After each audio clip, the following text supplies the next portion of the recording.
യുക്രൈനിലെ Volodymyr Zelensky സർക്കാർ നിയമവിരുദ്ധമാണെന്നും അവരുമായി ഏതെങ്കിലും കരാറുകളിൽ ഏർപ്പെടുന്നത് അർത്ഥശൂന്യമാണെന്നും റഷ്യൻ പ്രസിഡന്റ് വ്ളാഡിമിർ പുടിൻ.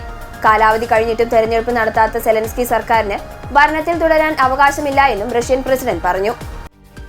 യുക്രൈനുമായി ഏതു കരാറിനും രാജ്യാന്തര സമൂഹത്തിന്റെ അംഗീകാരം ഉറപ്പാക്കേണ്ടത് പ്രധാനമാണ്. യുക്രൈനിലെ റഷ്യൻ നേട്ടങ്ങളെ രാജ്യാന്തര സമൂഹം അംഗീകരിക്കുകയും വേണമെന്ന് പുടിൻ പറഞ്ഞു.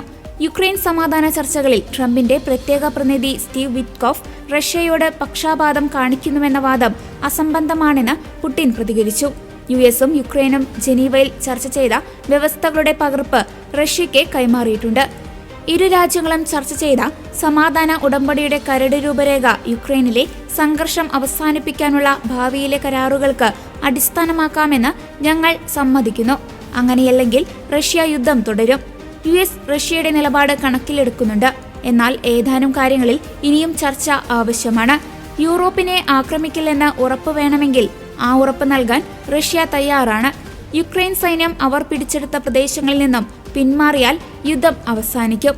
അവർ പിന്മാറിയില്ലെങ്കിൽ സായുധ മാർഗത്തിലൂടെ പിടിച്ചെടുക്കും. യുക്രൈനിൽ റഷ്യൻ സൈന്യം വേഗത്തിൽ മുന്നേറുകയാണെന്ന് പുടിൻ പറഞ്ഞു. ഡൊണാൾഡ് ട്രംപുമായി അടുത്ത ദിവസം സെലൻസ്കി കൂടിക്കാഴ്ച നടത്തുമെന്നും റിപ്പോർട്ടുകളുണ്ട്.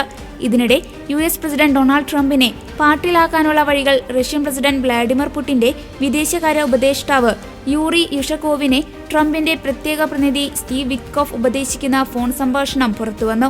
ഒക്ടോബർ 14 5 മിനിറ്റിലേറെ നീണ്ടുനിന്ന വിറ്റ്കോഫ് യുഷകോവ് ഫോൺ സംഭാഷണത്തിലെ ഭാഗങ്ങളാണ് ചോർന്നത്.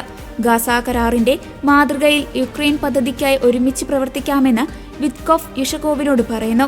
വൈറ്റ് ഹൌസ് സന്ദർശനത്തിന് മുൻപ് പുടിൻ ട്രംപുമായി ഫോൺ സംഭാഷണം നടത്തണമെന്നും ഗാസ കരാറിനെ കുറിച്ച് പരാമർശിച്ച് സംസാരം ആരംഭിക്കണമെന്നും ഗാസയിൽ വെടിനിർത്തൽ കരാർ സാധ്യമാക്കിയതിനെ ട്രംപിനെ അഭിനന്ദിക്കണമെന്നും വിറ്റ്കോഫ് ഉപദേശിക്കുന്നു.